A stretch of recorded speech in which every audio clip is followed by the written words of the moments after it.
हाय दोस्तों, मैं ब्रह्मोस जगदीश बड़ाई आप सबको एक बार फिर से जय श्री राम कहता हूँ। दोस्तों, ठंड तो हम लोग का अल्कुला तरफ बहुत ही बढ़ गया है। दोस्तों देख ही रहे ना, कुहास पूरा। हाँ दोस्तों, अभी भी न्यूज़पेपर मेरे हाथ में है, एक जागरण और एक सौखालो उड़िया का।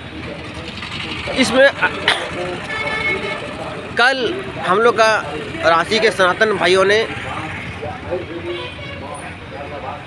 बांग्लादेश में हो रहे हिंदुओं के साथ जो अन्याय अत्याचार कत्ल हो रहा है उसके खिलाफ आवाज़ उठाएं। बहुत ही अच्छा है। हम अब सनातन धर्म के लोग अब हर प्रदेश हर शहर के लोग जागरूक हो रहे हैं। और परंतु फिर भी बांग्लादेश में अभी भी वहाँ के एक व्यापारी ने यहाँ आके बताया 8-10 दिन के बाद कि वहाँ के अंदरूनी हालत बहुत ही ख़राब है अभी भी, क्योंकि वहाँ के कट्टरपंथियों को जब तक सबक नहीं सिखाया जाएगा तब तक खाली आप बात से उन्हें नहीं समझा सकते हैं। जी हाँ, वहाँ पर तो ऑटो रिक्शा चालक भी यदि कोई हिंदू है उसको पता चल रहा है तो गाली गलौज मारपीट करने का पर आ जाता है, और वहाँ पर हिंदुओं को मजबूर किया जा रहा है पलायन करने के लिए। दोस्तों, एक तो वहाँ तो रोटी कपड़ा मकान है ही नहीं। वहाँ का बंगाली भाइयों ने अवैध रूप से हमारे हिंदुस्तान के बहुत सा राज्यों में घुस गए हैं, खासकर झारखंड, छत्तीसगढ़, उड़ीसा और कश्मीर वगैरह। बहुत से ऐसा एरिया है जहाँ पर ये लोग हैं, पर ये लोग हैं फिर भी ये लोग यहाँ सुरक्षित हैं। हम हिंदुओं ने कभी उन्हें मारने पीटने या भगाने का दबाव कभी नहीं डाला, लेकिन ये लोग जिस तरह से वहाँ हमारे हिंदू भाइयों के साथ कर रहे हैं, कहीं ना कहीं वो लोग की संख्या यहाँ भी बढ़ जाएगा ना, तो लोग जहाँ जहाँ बस गए हैं वहाँ के लोगों को परेशान करेंगे, भागने के लिए मजबूर करेंगे। खासकर सल्तन परगना और बहुत से ऐसे गिरिडीह वगैरह जो जिला में उन लोगों का संख्या जो बढ़ गया है, वहाँ उन लोगों का मनमानी हो सकता है। इसलिए मैं भारत के पुलिस के हाथ तो कानून से बंधे हुए हैं, पर मैं ब्रह्मोस जगदीश बड़ाई झारखंड, छत्तीसगढ़, उड़ीसा में सुना है कि माओवादी लोग रहते हैं, माओवादी हैं। हालांकि इन्होंने आदिवासियों के अन्याय के लिए ही हथियार उठाए थे,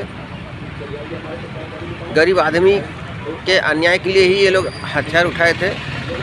पर मैं इनसे निवेदन करना चाहूँगा कि अब समय आ गया है कि आपके हाथ तो कानून से बंधा नहीं है। मैं ब्रह्मोस जगदीश बड़ाई आप सभी से निवेदन करना चाहता हूँ कि भारत के सभी राज्यों के माओवादी उग्रवाद जितना भी हो, जो भी है, वो हमारे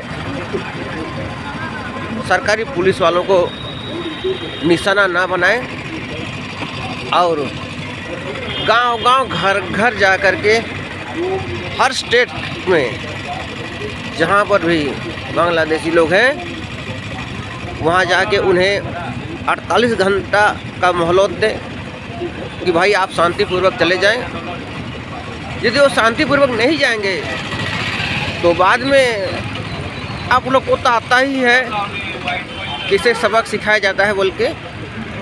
इसलिए अब समय आ गया है कि भारत के जितने भी डाकू हैं, शूटर हैं, वो विदेशियों को भगाएं। इन विदेशियों को सबक सिखाया जाए, खासकर बांग्लादेशियों को। जी हाँ दोस्तों, आप यदि सच्चे सनातनी हैं, भले आप जो भी काम कर रहे हो, आप पहले बंगालियों को भगाइए यहाँ से, बांग्लादेशियों को। हमारे लोकल मुसलमानों पर कुछ भी नहीं होना चाहिए, वो हमारे हैं। पर जो विदेशी हैं, रोहिंग्या हैं, उन्हें भारत के सभी माओवादी और जितने भी शूटर वगैरह जो है, मैं ब्रह्मोस जगदीश बड़ाई आप लोग यदि मुझे अपना भाई मानते हैं तो सीधे उन पर आप कार्रवाई कीजिए ताकि लोग भागें। और अब समय आ गया है कि भारत के और विश्व के सभी हिंदुओं को जागरूक होने का और एकता में रहने का HDF। जी हाँ दोस्तों, HDF इसका मतलब क्या है जानते हैं? इसका फुल फॉर्म है हिंदू डिफेंस फोर्स। जी हाँ, हम हथियार नहीं उठाएंगे, लेकिन आप सभी को इसमें शामिल होना होगा। हर गांव के हिंदू, हर देश के हिंदू, हर घर के हिंदू को HDF में शामिल किया जाएगा। बस इस समय HDF का सुप्रीम लीडर मैं हूँ, प्रमोद जगदीश बड़ाइक, लेकिन बाद में 2 साल बाद मैं ये पद छोड़ दूँगा। हमारा पहला मकसद है सभी हिंदुओं को लेकर के एक संगठन बनाना है HDF, यानी कि विश्व में कहीं पर भी यदि किसी भी एरिया में भी यदि किसी भी हिंदुओं को साथ अन्याय होगा तो वहाँ HDF के कार्यकर्ता वहाँ जाएंगे। जी हाँ दोस्तों, RSS तो केवल इंडिया तक ही सीमित है, पर HDF पूरे वर्ल्ड में जाएगा। अब कहीं भी किसी कोने में आप अनाथ नहीं रहेंगे। आपको एक बात जान लीजिए कि आप HDF में आएंगे तो आप सुरक्षित रहेंगे, और साथ ही साथ आप सभी को आर्थिक रूप से भी मजबूत किया जाएगा। हम किसी गैर हिंदुओं के खिलाफ आक्रमण करने के लिए HDF का गठन नहीं कर रहे हैं, बल्कि सनातन धर्म की सुरक्षा के लिए हम लोग HDF का गठन करने का अब समय आ गया है। HDF में किसी का जाति नहीं पूछा जाएगा। केवल HDF में आप अपने आधार कार्ड और आपको सिर्फ नाम कहना है और ब्लड ग्रुप। जी हाँ, HDF में आपको ब्लड ग्रुप के हिसाब से देखा जाएगा, जाति के आधार पर नहीं। जी हाँ, इसमें आप आइए और हर गांव में मीटिंग कीजिए, और वहाँ ग्राम अध्यक्ष HDF का जो रहेगा उसको अपना जो भी समस्या है उसको बताइएगा, अपना लिस्ट दे दीजिएगा। आप अपना चयन कीजिए, अपने गांव में किसे अध्यक्ष बनाएंगे। हर 5 साल में उनको दूसरे को मौका मिलेगा, सचिव रहेगा, कार्यकर्ता रहेंगे उसमें, और HDF हर पंचायत में भी होगा इसका ऑफिस, हर प्रखंड में भी होगा इसका ऑफिस, हर जिला में भी होगा इसका ऑफिस, और हर राज्य में भी होगा। और भारत में मेन HDF का ऑफिस शुरुआत में गोवा में हम लोग करने के विचार कर रहे हैं। विश्व के 24 देशों में HDF का मैं ऑफिस खोलना चाहता हूं। उसमें अमेरिका भी है, ब्राज़ील है, फ्रांस है, दुबई है, इंडोनेशिया है और रूस है, और भी जो देश है। बाद में इसका विस्तार किया जाएगा, पर HDF का आर्थिक ऑफिस अमेरिका या दुबई में किया जाएगा। जी हाँ दोस्तों, इस जहाँ जो भी पैसा आर्थिक हम लोग का जो भी कारोबार जो होगा, या तो दुबई या अमेरिका यहाँ पर ही होगा। और HDF का एक कार्यालय केरल में भी होगा दोस्तों। वहाँ सिर्फ हिंदू धर्म के साधु सन्यासी और आम जनता को कैसे पूजा पाठ करना है, धर्म ग्रंथों के बारे में, सनातन धर्म के बारे में, वेद के बारे में उन्हें डिटेल्स जानकारी दिया जाएगा, ट्रेनिंग दिया जाएगा, और उस आधार पर उन्हें पद दिया जाएगा दोस्तों। ऋषि मुनि साधु संत, उनको एक लाइसेंस दिया जाएगा दोस्तों।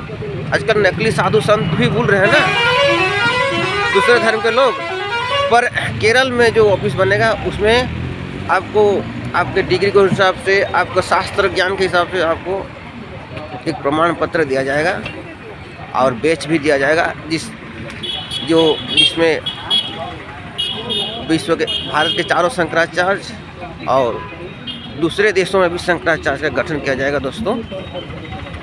अमेरिका में भी शंकराचार्य रहेंगे, हर देश में। अमेरिका में 2 शंकराचार्य रहेंगे, चाइना में 2, रूस में 2 और भारत में 4। बाकी हर देश में 1-1 शंकराचार्य रहेंगे और उन्हीं शंकराचार्यों में से एक को हम चुनेंगे महाशंकराचार्य। जी हाँ, शंकराचार्यों से भी वो बड़ा रहेगा जो हिंदू धर्म को नेतृत्व करेगा, जो HDF का हेड बनेगा फ्यूचर में। तो जब तक मैं महाशंकराचार्य खोज ना लूँ तब तक 2 साल के लिए मुझे ही ये काम करना है। आशा है आप सब कमेंट करके अपना मोबाइल नंबर भेजिएगा और यहाँ पर बताइएगा कि कैसे हम हिंदू लोग सुरक्षित रहेंगे। जी हाँ दोस्तों, जय श्री राम।